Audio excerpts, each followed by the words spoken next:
변화산의 사건이 있었는데 그때는 예수님이 베드로, 요한, 야고보만 데리고 올라가셨습니다. 근데 그 위에서는 아주 신령한 그런 변형된 예수님의 모습을 보는 사이에 밑에서는 아수라장이 되었습니다. 남아있던 제자들이 서기관들과 막 말다툼을 하고 있는 거죠. 그러니까 지금 한참 변론을 벌이고 있는데 무슨 일 때문에 이런 말다툼이 일어나고 있을까? 이런 변론이 일어나고 있을까? 예수님이 물으십니다. 제자들에게 너희가 무엇을 그들과 변론하느냐? 무리 중에 있던 어떤 사람들이 대답을 합니다. 선생님, 이 아이의 귀신 들린 아이의 아버지가 대답을 하는 것 같아요. 제 아들이 귀신에 들려서 데리고 왔는데 선생님 제자들이 귀신을 쫓아달라는 부탁에 능히 하지 못하더이다. 그러니까 지금 귀신 들린 아들을 데리고 온 아버지와 제자들 사이에 있는데 이 서기관들은 왜 끼어들어서 지금 이렇게 말다툼을 하고 있을까? 추측건데 이 바리새인들도 그렇고 서기관들도 그렇고 예수님 주변을 따라다니면서 무슨 일을 꾸미고 있는지, 무슨 일을 하는지 일거수일투족을 이렇게 살펴보고 있는 것 같은 생각이 들어요. 스토킹하는 것 같아요. 그러면서 꼬투리 하나 잡히면 막 공격하는 겁니다. 먹는 거 가지고. 그리고 뭐 어떤 사역을 하면 그 사역 가지고. 왜 뭐 죄인들과 함께 먹느냐? 왜 안식일에 밀밭 사이로 지나가느냐? 왜 뭐 이렇게 뭐 축기를 못 하느냐? 뭐 이런 거 하여간 모든 게 다 꼬투리인 것 같아요. 그러니까 시비를 거는 거죠. 시비를 걸어요. 성경에 이 시비 걸다는 말이 굉장히 자주 나오고 있습니다. 그리고 이 서기관들의 시비를 제자들이 또 말로써 이렇게 막 공격하고 있는 이런 상황입니다. 그러면 왜 제자들은 귀신 들린 아이로부터 귀신을 쫓아내지 못했을까? 먼저 이 아이의 아버지 말을 한번 들어보면 18절을 보면 내가 선생님의 제자들에게 내쫓아달라 하였으나 그들이 능히 하지 못하더이다. 능히 하지 못하더이다. They were not able. 그들의 능력이 안 돼서 그 일을 할 수가 없었다. 근데 그 얘기를 듣자마자 예수님이 제자들을 꾸짖는 어조로 말씀하십니다.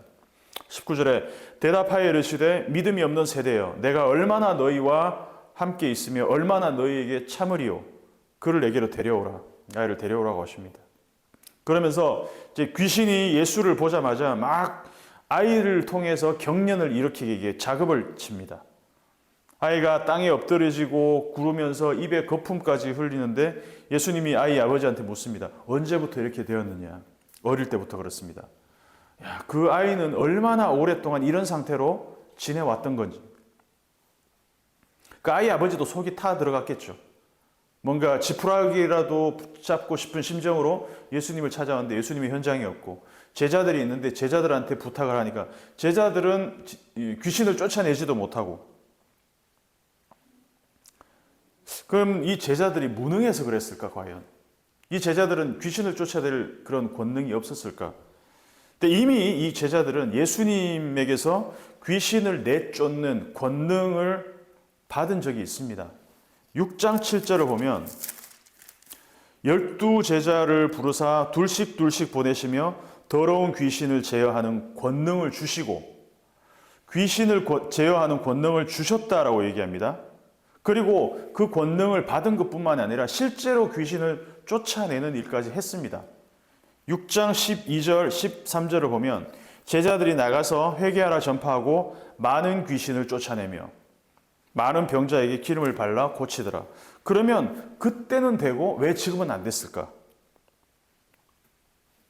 그때는 되고 지금은 안 됐던 이유가 뭘까? 제자들이 귀신을 제어하지 못하고 우물쭈물하는 그 사이에 예수님이 이 문제를 해결하셨습니다. 먼저 아이의 아버지가 간절하게 요청합니다. 무엇을 하실 수 있거든 우리를 불쌍히 여기사 도와주옵소서. 그 예수님이 대답하십니다. 할 수 있거든이 무슨 말이냐? 믿는 자에게는 능치 못할 일이 없다. 이렇게 얘기합니다. 그러니까 좀 전에 제자들한테도 같은 맥락의 꾸짖음을 말했습니다. 믿음에 대한 이야기였습니다. 믿음이 없는 세대요. 그러니까 믿음이 있다면 얼마든지 귀신을 쫓아낼 수 있다는 맥락으로 얘기를 하신 거죠. 그런데 이 아이 아버지가 예수님의 대답을 듣고 얘기를 합니다. 내가 믿나이다. 근데 그 말이 떨어지자마자 바로 다음에 진짜 고백이 나옵니다. 나 믿음 없어요, 사실. 나의 믿음 없는 것을 도와주시옵소서. 이게 아주 정확한 메타인지입니다. 뭘 믿어야 되지? 믿음의 대상이 누구지? 나에게 믿음이 없는데, 나 자신에게 믿음이 없다는 그 텅 빈 자신을 딱 발견하고 나서 그냥 얘기합니다. 나의 믿음 없음을 도와주십시오. 근데 우리가 이 지점을 좀 들여다볼 필요가 있습니다. 아이의 아버지는 간절한 심정으로 예수님을 찾아왔습니다. 정말 믿고 싶은데 내 내면에는 믿음이 없다는 것을 발견합니다. 그러면 우리는 이 믿음의 문제를 좀 진지하게 봐야 됩니다. 대부분의 교회가 믿음을 강조하면서 센 믿음, 굳건한 믿음, 강력한 믿음을 가지면 그것이 우리의 어떤 미천이 되어서 그 믿음을 가지고 무슨 일이든 할 수 있다. 이렇게 얘기를 합니다. 맞는 말, 틀린 말은 아닙니다. 근데 정작 믿음이 뭐지? 라고 물었을 때 아이의 아버지 반응이 정직한 반응입니다. 정말 믿고 싶은데 날 뭘 믿어야 될지, 누굴 믿어야 할지, 내 믿음의 이 저장고에 믿음이라는 게 있는지 보니까 없다는 거예요. 마가복음 6장에서 전도를 나갔을 때 제자들은 분명히 귀신을 쫓아내고 병을 고친 기억이 있어요. 경험이 있습니다. 근데 지금 예수님의 말씀대로면 이 제자들은 믿음이 없는 거예요. 그때 믿었던 그 믿음이 지금 없어진 걸까? 그때는 믿었어요. 근데 지금은 왜 없을까? 28절하고 29절을 보면, 마지막 절을 보면 예수님이 집에 들어가시면 제자들이 조용히 묻자오되 우리는 어찌해서 능히 그 귀신을 쫓아내지 못하였나이까 이렇게 물으니까 예수님이 대답하십니다. 기도 외에 다른 것으로는 이런 종류가 나갈 수 없습니다. 기도 외에는 다른 것으로는 이런 종류가 나갈 수 없다. 여기서 답이 보이는 거죠. 제자들은 이미 권능을 받았기 때문에 자기들에게는 독자적으로 아마 그런 생각을 했을 것 같아요. 성경에 나오지 않습니다. 나는 귀신을 쫓아내본 경험이 있어. 귀신을 쫓아낼 수 있는 능력을 나는 받았어. 그 축구의 라이센스가 있다라고 믿었던 것 같아요. 제자들은. 아니면 뭐 시도를 하지도 않았는지 그건 모르겠지만 어쨌든 이 맥락을 보면 제자들은 기도하지 않았습니다. 나한테 권능이 주어졌다고 믿었기 때문에 기도하지 않았을 거라는 추측을 하는 겁니다. 제자들은 자기들이 귀신을 내쫓지 못한 일로 그리고 나서 시비를 거는 이 서기관들과 변론을 벌입니다. 이 변론이란 게 뭡니까? 논쟁. 누군가 말싸움을 한다는 것은 이기고 지는 것을 전제로 합니다. 변론을 하는 것은 내가 저 사람을 설득해서 논리적으로 저 사람을 이겼을 때 나는 변론에서 이기는 거죠.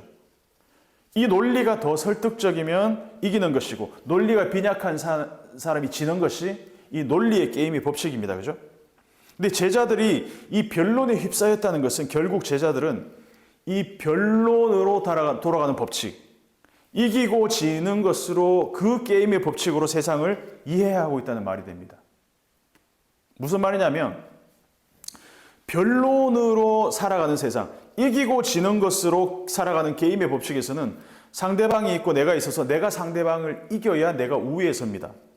귀신보다 힘이 세면 내가 귀신을 이기는 거고 귀신이 나보다 세면 귀신이 이기는 겁니다. 이거는 이기고 지는 법칙으로 세상을 이해하는 방식입니다.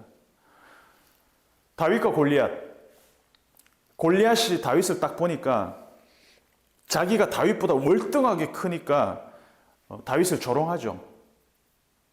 저 한 주먹거리도 안 되는 게 막 이렇게 도발을 합니다. 그런데 그때 다윗은 여기서 나와 골리앗, 이 이기고 지는 법칙이 아닌 승자와 패자의 이 양자의 구도가 아니라 다윗은 누구랑 자기를 일원화시키고 연결시키고 있냐? 만군의 여호와 하나님과 자기를 연결시키고 있어요. 그래서 그분이 모욕을 당하는 거에 참지 못하고 나옵니다. 그 다윗이 딱 볼 때는 저 사람이 나보다 덩치가 크네? 지겠는데? 이런 생각 자체가 없는 거죠. 왜?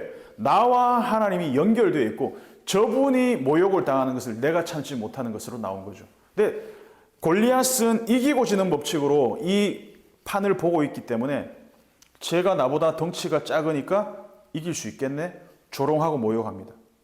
근데 만약에 다윗 덩치가 골리앗보다 훨씬 큰 존재가 딱 나왔다. 그러면 골리앗은 이렇게 생각하겠죠. 못 이기겠다. 절대 안 되겠다. 그때는 그냥 깨갱하는 겁니다.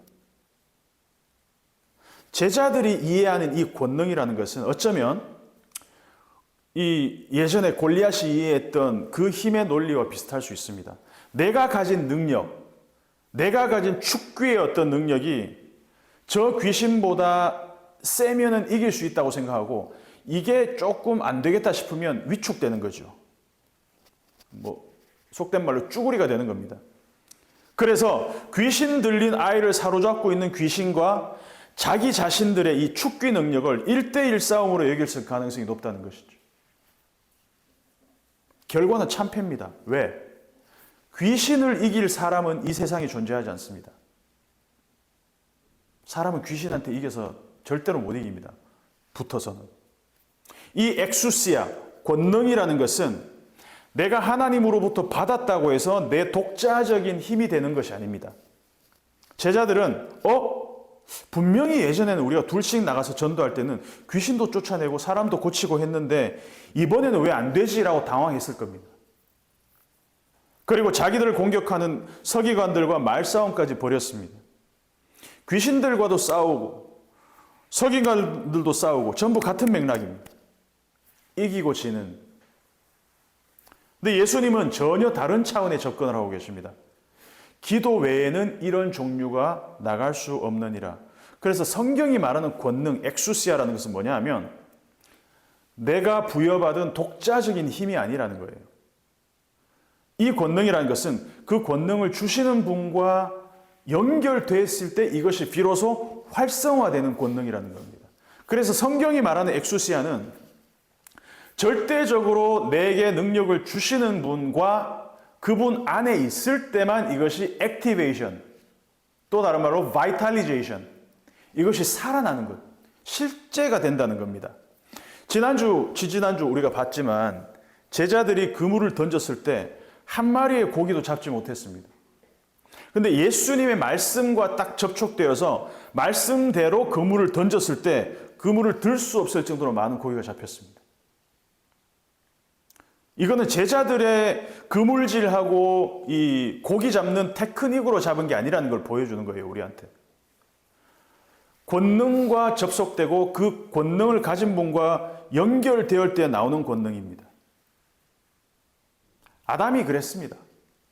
아담은 처음에 하나님과 연결되어 있을 때 흑인 상태인 이 아담아, 그 아담아에 하나님이 생명을 집어넣고 비로소 그것이 네페시 하여 살아있는 존재가 되었을 때 그렇게 되었을 때 그것이 생명을 얻게 되는 겁니다. 그런데 그 하나님과 딱 단절되는 순간 그때부터 이제 시한부 인생이 되는 거죠.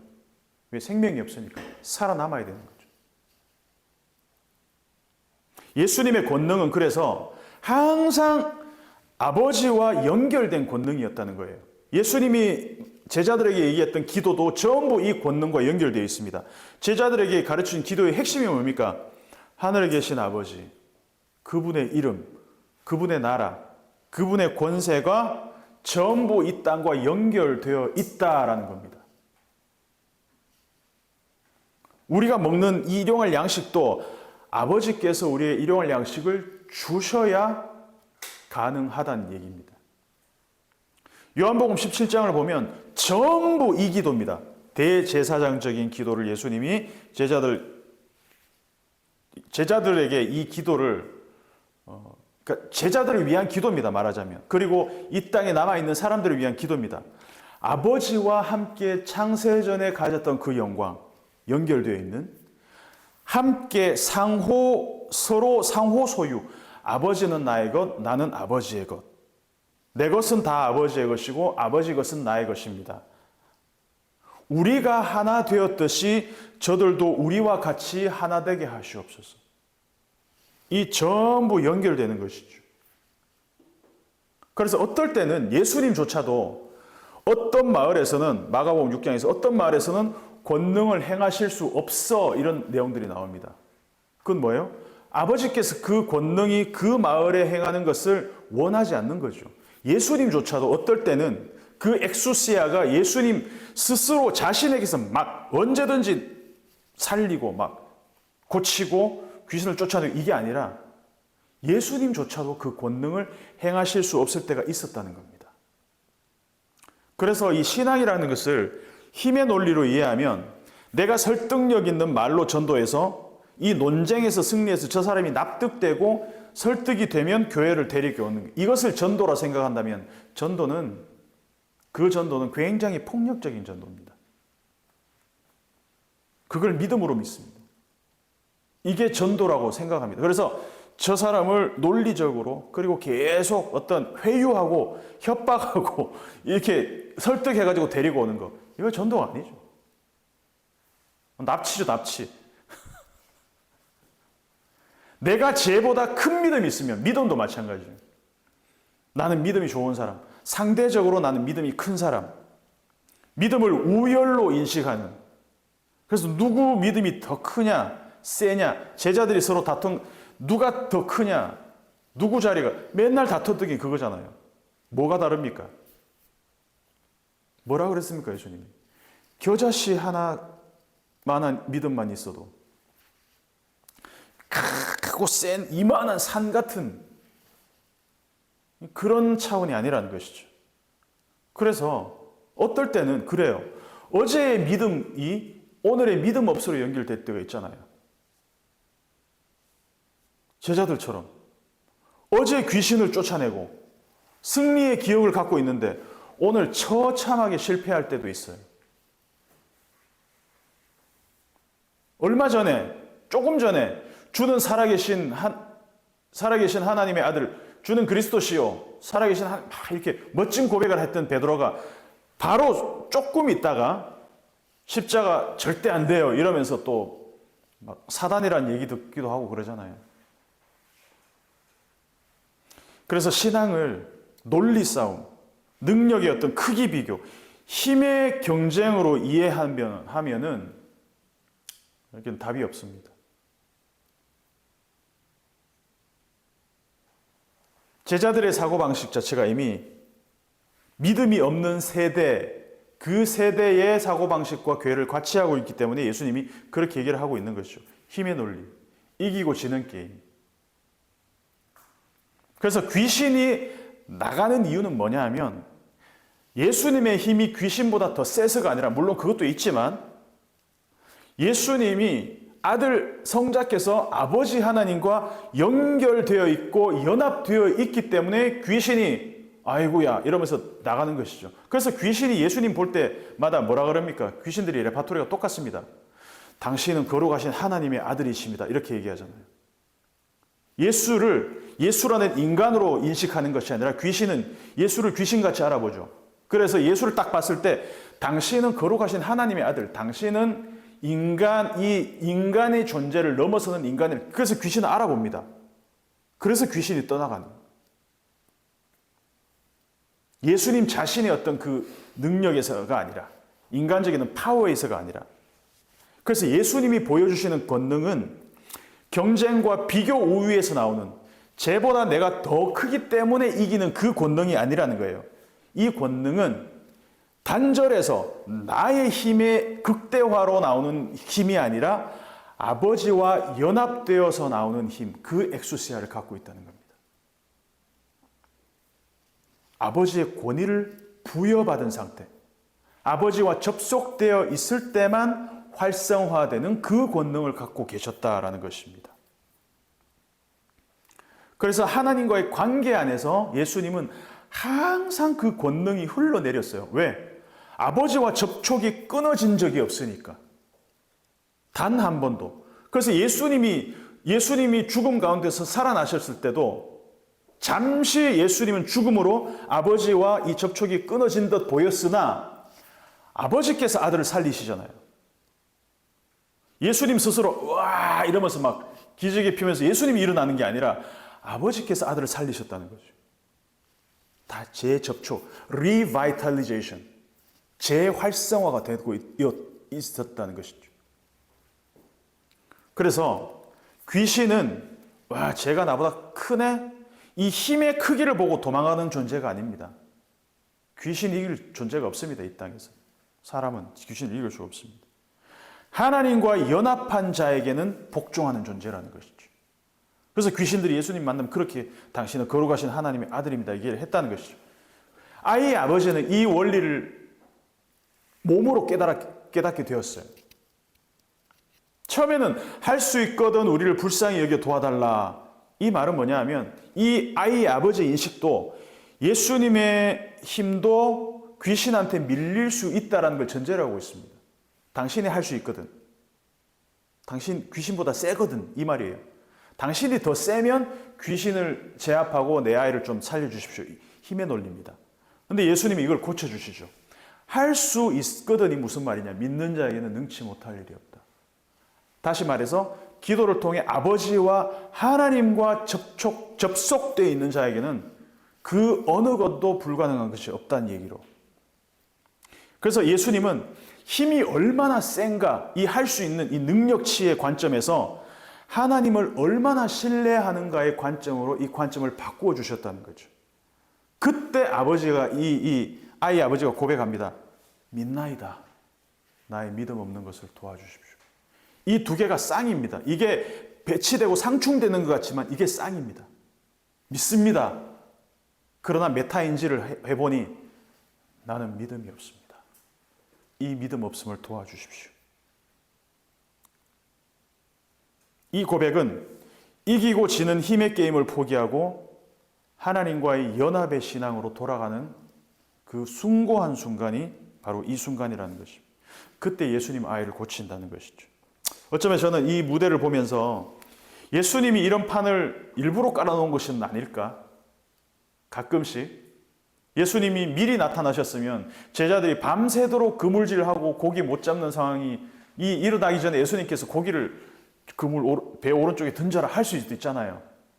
제자들 골탕 먹이려는 것이 아니라 제자들을 진짜 이 자리로 끌어내기 위해서, 믿음의 자리로 끌어내기 위해서 어쩌면 의도적으로 무대를 세팅한 거 아닐까라는 생각을 해봅니다. 그러면서 이 땅에 이 산 밑에 남아있던 그 제자들, 같이 올라갔던 세 제자들, 그리고 그 아이의 아버지 모두에게 동일한 메시지, 동일한 어떤 그런 이런 교훈들을 예수님은 주는 건 아닐까. 이 실물 교육을 통해서. 참 짓궂어요, 예수님. 그래서 기도는 능력을 얻기 위해서 주문.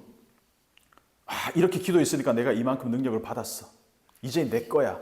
언제든지 주머니에서 내가 꺼내서 이런 마술사 시몬과 같은 그런 생각에 그런 가치로 이해할 수 있는 기도가 아니라는 것이죠. 하나님의 능력에 참여하는 살아있는 그 과정이 기도라는 것이죠. 귀신을 내쫓는 힘인 이 능력은 힘의 대결에서 이기는 테크닉이 아니라 하나님과의 연합에서 흘러나오는 권능이다라는 것을 예수님이 분명히 가르쳐 주셨다는 겁니다. 그래서 우리도 마찬가지입니다. 어제의 성공이 오늘의 성공을 장담하지 못합니다. 보장해 주지 않습니다. 일이 잘 안 풀릴 때 내 능력이 약해서, 내가 부족해서, 내가 경쟁에서 밀려서 우리는 본능적으로 그렇게 생각하잖아요. 파워 게임에서 내가 밀리기 때문에, 내가 어떤 줄을 제대로 타지 못했기 때문에 내가 밀린 거야.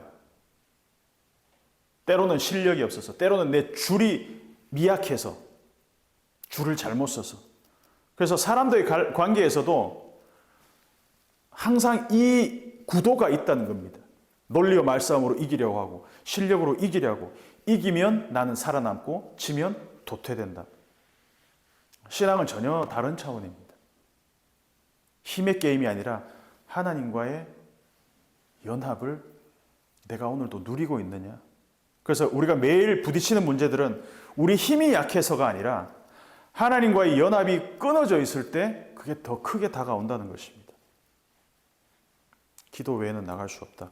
이것이 그냥 피상적인 수사가 아니라 실제적인 우리에 대한 요구가 됐으면 좋겠고 우리가 만나야 될 문제가 됐으면 좋겠습니다. 기도 외에는 방법이 없다. 다시 말해서 아버지와 연합해서 나의 이 텅 빈 믿음, 나의 아무것도 없는 이 존재론적인 이 emptiness, 여기서 아버지와 접속되는 것 이외에는 방법이 없다. 이것을 매일매일 경험하고 살아가는 우리가 되었으면 좋겠습니다. 함께 기도하겠습니다.